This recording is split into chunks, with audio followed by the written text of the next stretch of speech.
A young man just 22 years old steps into a world he never imagined. Prison. He's small, athletic, and completely out of place. The moment the gate slams shut, he realizes he's surrounded by men who could break him in an instant, but among them one man stands out, the most feared, the most dominant prisoner in the facility, and he has his eyes set on him.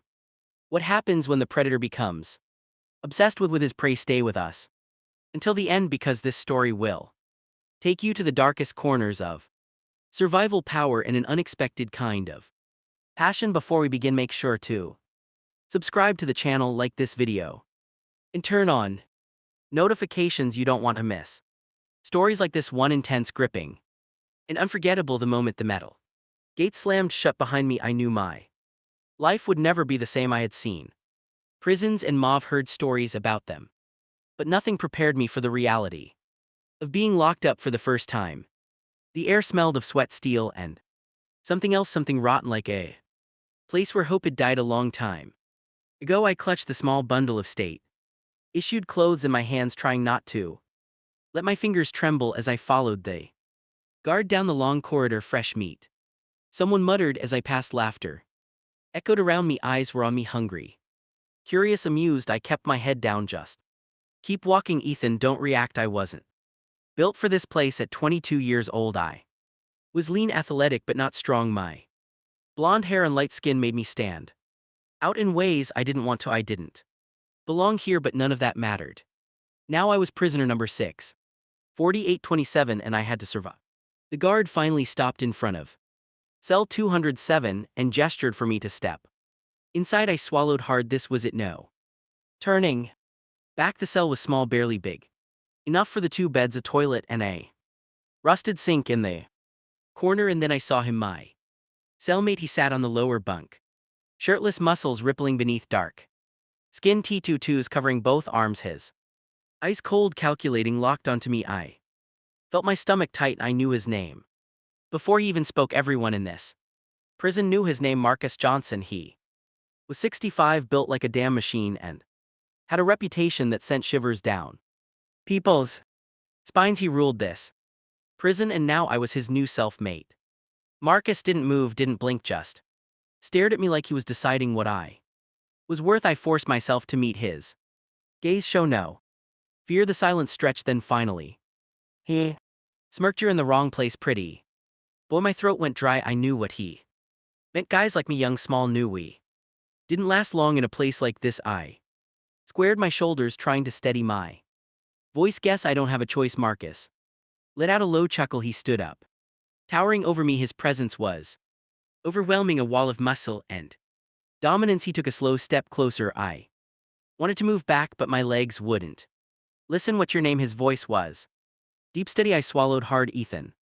Marcus tilted his head, amused. Ethan, he repeated, as if tasting the name on his tongue. Then he leaned in, his breath warm against my ear. You're mine now, Ethan. I froze. My heart pounded in my chest, and just like that, I knew I was in more danger than I had ever imagined. The moment Marcus stepped in, everything shifted. The 2 men who had cornered me in the showers, I am immediately backed off, their faces tense with hesitation. They weren't afraid of the guards, they weren't afraid of consequences, but they were afraid of him. Marcus stood there, arms crossed, his massive frame blocking the exit like an immovable wall. The silence stretched for a few unbearable seconds before one of them muttered, "Didn't know he was yours, Johnson." Marcus tilted his head slightly, as if considering the words, then with a voice so calm it sent a chill down my spine, "He replied, he is." That was it. The 2 men didn't argue.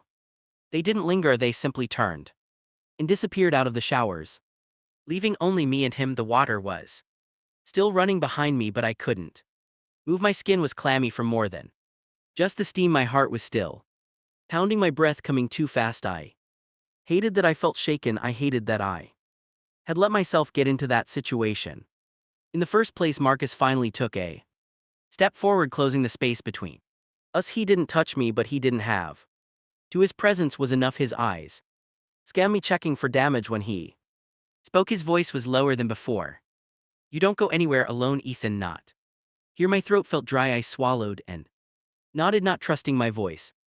He lingered for a second, his gaze unreadable, before finally turning and walking out. Just like that, the tension broke. The danger had passed, but the unease in my chest remained. By the time I made it back to the cell, Marcus was already lying on his bunk, his back against the wall, one arm draped over his stomach. His tattoos stood out against the dim prison light, ink patterns of past violence and loyalty marking his skin. I hesitated by the door. I wanted to say something, maybe even thank him, but the words felt too heavy, too dangerous. He had just claimed me in front of other inmates. That wasn't something that happened lightly in prison. It meant something. Instead, I stepped inside, quietly moving toward my own bunk. As I sat down, Marcus finally spoke. "You're too soft for this place." I stiffened, my hands gripping the edge of the mattress. "I can handle myself." He let out a short, quiet laugh. "That why I just had to pull two guys off you." Shame burned at the back of my neck. I hated that he was right. He exhaled, shifting slightly on the bed. "You think I'm doing this for fun? Claiming you?" I didn't answer. I wasn't sure I wanted to. "No, you won't last in here alone," he continued, his voice calm but firm. "You either have protection or you're prey. And I don't like watching things break." I turned my head, forcing myself to look at him. "So that's it, I'm yours now." His eyes met mine. Something flickered there, something deep, something unreadable.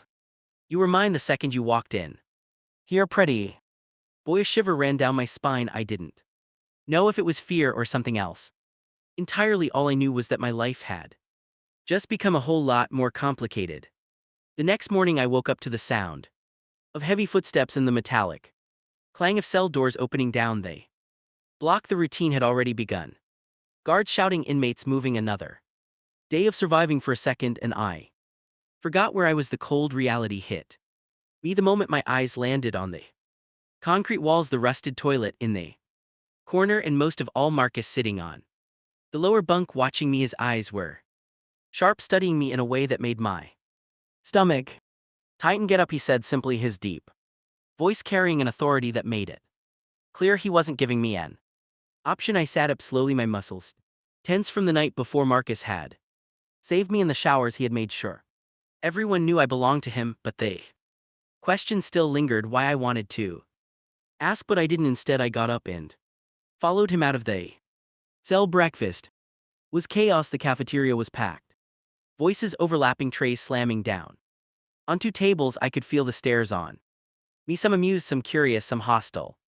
I didn't belong here, and everyone knew it. Marcus led the way to the same table we sat at yesterday. His crew was already there, their conversation stopping when we arrived. I didn't miss the way some of them looked at me, like they were wondering if I was temporary or if Marcus was serious about keeping me under his wing. I sat down cautiously, keeping my head down. The food in front of me was barely edible, but I forced myself to eat. One of Marcus's guys, a tall, lanky man with a snake tattoo running down his arm, smirked. "So how's the new recruit holding up?" I didn't answer. Marcus, however, didn't even up. "He's fine," the guy chuckled. "Yeah, seemed a little shaky last night." My grip on my fork tightened, my heart pounded. Marcus finally lifted his gaze, his expression unreadable. "You got something to say?" The table went silent. The man held up his hands. "Relax, big guy, just making conversation." Marcus didn't respond. He didn't need to. The tension was enough to shut the guy up. The message was clear. No one questions Marcus, and no one questions what's his. After breakfast, Marcus didn't let me out of his sight. Everywhere I went, he was there. The showers, the yard, even when I tried to keep to myself, he wasn't hovering. He was just there, a presence that no one dared to challenge. I should have been relieved. Instead, I felt trapped. By the time evening rolled around, I was exhausted, not just physically but mentally. This prison was swallowing me whole. Back in our cell, Marcus sat on his bunk, arms crossed, watching me again. I exhaled sharply, frustration bubbling up. What his lips twitched, almost like he was amused. "You don't talk much." I ran a hand through my hair. "What do you want me to say?" Marcus leaned back against the wall, stretching out his legs. "I want to know why you're here." The question caught me off guard. No one had asked me that. For a moment, I hesitated, then finally I muttered, "I got caught up in something Stupid Marcus raised an eyebrow waiting. I sighed, wrong place, wrong time, some guys I knew pulled a robbery. I was there. Didn't even do anything, but I didn't run. Either. He studied me, his expression. Unreadable. How long you in for 2 years, eh? Long pause, then Marcus smirked. You won't last 2 months in here on your own anger. Flared in my chest, and you think I should just be grateful that you claimed me? Marcus didn't blink. I think you should be. Smart silence stretched between us.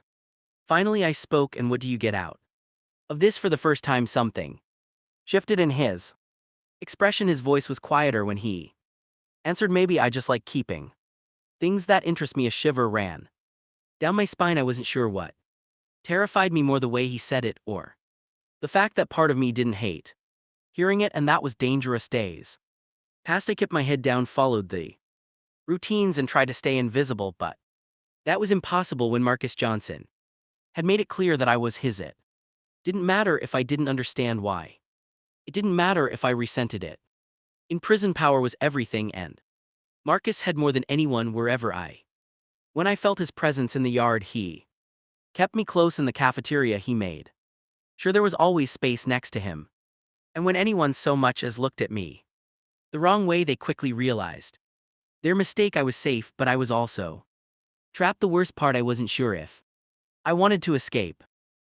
That night I sat on my bunk, staring at the ceiling. Marcus was below me, silent. The dim light from the hallway cast long shadows on the walls. I shifted, trying to get comfortable, but the mattress was thin, the springs pressing against my back. I sighed. I don't get it. Marcus's deep voice cut through the darkness. Get what? I hesitated.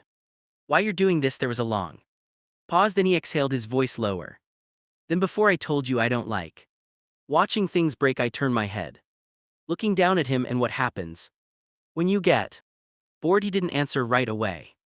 Instead, he pushed himself up, sitting on the edge of his bunk. His face was unreadable in the dim light. I don't get bored easily, he finally said. His eyes met mine, holding me. There's something passed between us, something dangerous. I swallowed hard, my pulse quickening. I needed to change the subject. Tell me about the rules, I said. The real ones, not the ones the guards give us. Marcus studied me for a second, then leaned back against the wall. Oh, right, pretty boy, listen up. I sat up straighter. Waiting. Rule 1, you don't owe anyone anything. The second you do, they own you.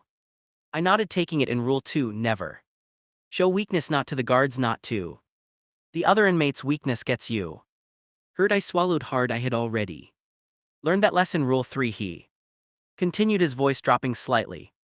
No, he belonged to.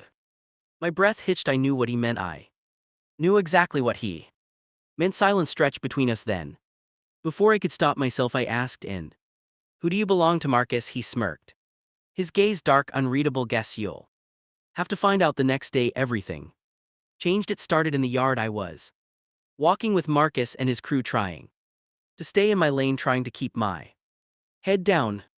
Then I heard the voice, hey, pretty boy. I turned my stomach immediately. Nodding, a group of inmates stood by the fence, watching me with far too much interest. One of them, a bald guy covered in gang tattoos, smirked. Heard you got yourself a bodyguard. That true? I didn't answer. I didn't have to, because Marcus stepped forward before I could even open my mouth. The entire yard went silent. Marcus didn't say anything at first. He just stared at the guy, his expression unreadable. Then finally he spoke. You have 3 seconds to walk away. The guy chuckled. Relax, big guy, just making conversation. Marcus didn't move one. They guy smirk faltered to his friends. Shifted uncomfortably. All right, right. Damn, the guy muttered, raising his hands. Didn't mean nothing by it. Marcus didn't take his eyes off him as he walked away.